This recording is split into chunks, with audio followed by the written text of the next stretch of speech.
ଚାଲ ପିଲାମାନେ ଆଜି ପଢ଼ିବା 5 କ୍ଲାସ୍ ଇଂଲିଶ ଗୋଟେ ପୋଏମ୍ ଛୋଟଟେ। ଅଲଫ୍ lesson frogs at school. Frog ମାନେ ସ୍କୁଲ ଯିବେ।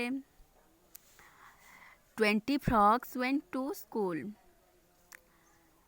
Down beside a rusty pool, 20 little coats of green, 20 faded all white and clean. We must be in time, said they. First we study and then we play. That is how we keep the rule when we frogs go to school.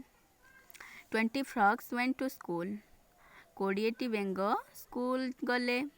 Down ବିସାଇଡ୍ ଏ ରସି ଫୁଲ୍, ଗୋଟେ ଦଳପୂର୍ଣ୍ଣ ପୋଖରୀ ବା ପାଣି ଜାଗା ଗାଡ଼ିଆ ପାଖରେ ସ୍କୁଲଟା ଥିଲା। 20 little coats of green, ତାଙ୍କ ପାଇଁ 20ଟା ଗ୍ରୀନ୍ କଲର୍ର କୋଟ୍ ଆସିଲା। 20 vests all white and clean, 20ଟି ଡ୍ରେସ୍ ତଳେ ଯେଉଁ ପିନ୍ଧନ୍ତି ଆମର ଗଞ୍ଜି, 20ଟି ଗଞ୍ଜି ଆସିଲା ହ୍ୱାଇଟ୍ ଧଳା ବାଲା। We must be in time, said they, ଆମେ ସବୁ ଟାଇମ୍ରେ ଯିବା, ଠିକ୍ ଟାଇମ୍ରେ। ଫାଷ୍ଟ ୱି ଷ୍ଟଡି, ପ୍ରଥମେ ପଢ଼ିବା, ଆଣ୍ଡ ଦେନ୍ ୱି ପ୍ଲେ, ତାପରେ ଖେଳିବା।